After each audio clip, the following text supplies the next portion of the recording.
Hello, welcome back to the channel. Today we'll be reviewing tips for replacing spark plugs on a 2007 Toyota Camry with an 2AZ-FE 2.4 liter engine. This engine is used in over 10 different Toyota models between 2002 and 2013. If you haven't done so already, please check out my video, Secrets of Planning an Auto Repair. Now let's get started. Okay, you might ask, what are the most common signs of bad spark plugs? Well, they include startup trouble, rough idling, sluggish acceleration, declining fuel economy, engine misfiring, and engine knocking. On my supply list today, we're going to be using NGK Iridium spark plugs that are compatible with Camrys with model year 1992 through 2011. We're going to be using some dielectric grease. You might want to consider replacing your coil packs.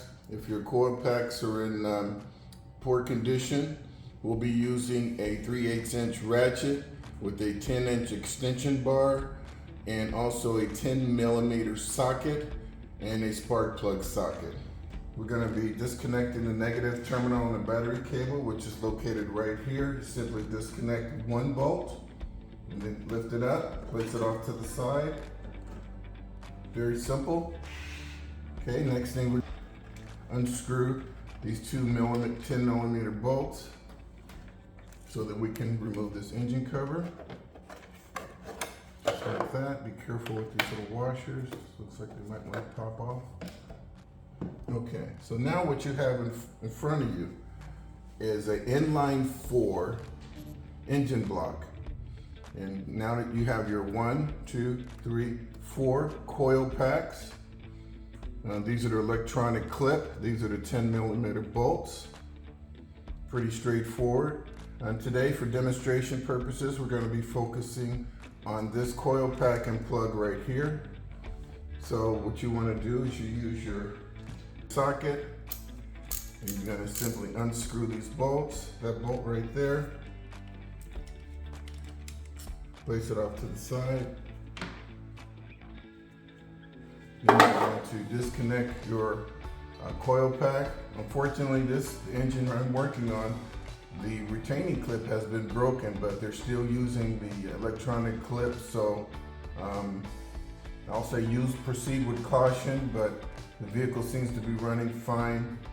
Some people use a zip tie right here and somewhere on this side of the coil, and then zip tie it, that way you know that this clip is not going to come off. Anyway, moving on right there. So let's remove our coil pack now. We got our coil pack, and we see that the dust cover is in place. It's not falling off. Okay, if it was falling off, it'd kind of be like that. And you see there are two retaining clips for the dust cover. Okay, so just slip that on. You see you can visually see the clips down there. You know you're in good shape. Also, you look at your coil, which is the spring in there, which picks up the spark from the spark plug. You see that's in good shape. I do this inspection first. Okay, done. So we're going to set that off to the side. So now we're going to remove our spark plug.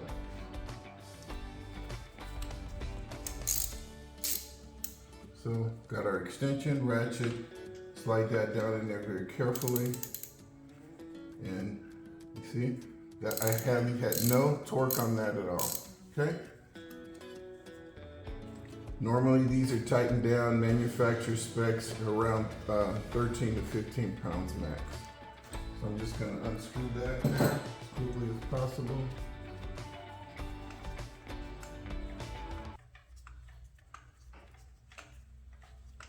Okay, I can tell it's loose, bringing it out. Here's my spark plug. Now, this spark plug wasn't replaced too long ago. This actually has some fouling on it on one side of the spark plug, so that could mean that there's an issue with this particular engine. I know this is a fairly mid to high level mileage vehicle. I think it's about 150,000 miles on this vehicle.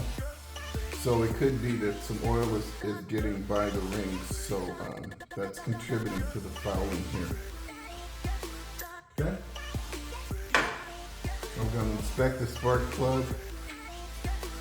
I see that there's no cracks in the porcelain insulator. That's a good sign. Okay, so at this point, we've pulled the spark plug, we've inspected the spark plug, so now we're simply going to install new spark plugs. So you would look at this spark plug, you put a little dielectric grease on there, just like that. And you put that go like that, and rub the grease on there. The grease does two things. One, it prevents the insulator from sticking to the coil pack, right? And also, if there's any small cracks, by putting the grease on here, the cracks will become visible. If you have a cracked insulator, this spark plug will misfire and try to arc into the side of this coil pack, and that's gonna trigger some emission problems, okay? So always inspect your spark plugs with the grease. You know, you put it in there like that, it should just slide right out, okay? Another thing we're gonna do is we're gonna always check the gap. You look up the specs for the gap.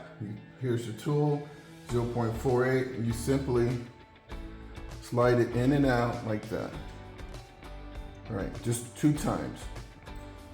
Now, if this is a brand new spark plug, I would want to reduce the size, so I kind of just tap it on here just to reduce the size of the gap temporarily, and then I would reinsert my tool, and then it will be gapped.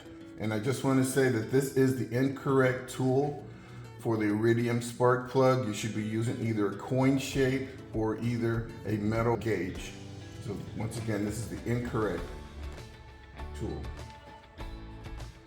So now that we have our spark plug grease, we have it gapped, we're going to reinstall it.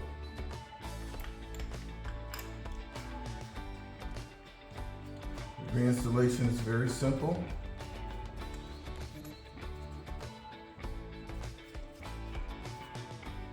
Okay. Now I'm going to tighten this down to between just about 13 foot-pounds, which wasn't hardly any. If you want to get your torque wrench out, you can do that. I've done this long enough. Basically, you're going to let it bottom out into maybe a quarter turn. Okay, and you shake this. Sometimes you have to, there you go. This comes out just like that. We've already inspected our coil pack, right? So we're just going to sit that back in here like this. Here's our 10mm bolt.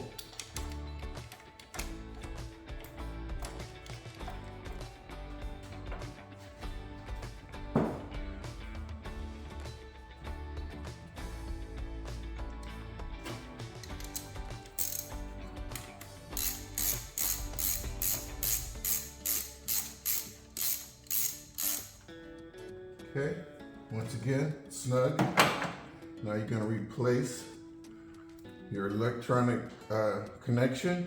Simply repeat the process for the remaining 3 plugs and you're all done. So after that, you take the cover and you can line the cover up using these bolts right here.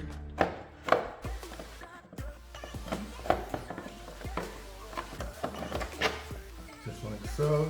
You place those 2 screws on here. Okay. The last step you're going to do is replace the negative battery terminal. You're going to tighten that down right there. And then I always check and see if I've left any tools in these areas right here or along the edge of the vehicle. And in this case, I haven't.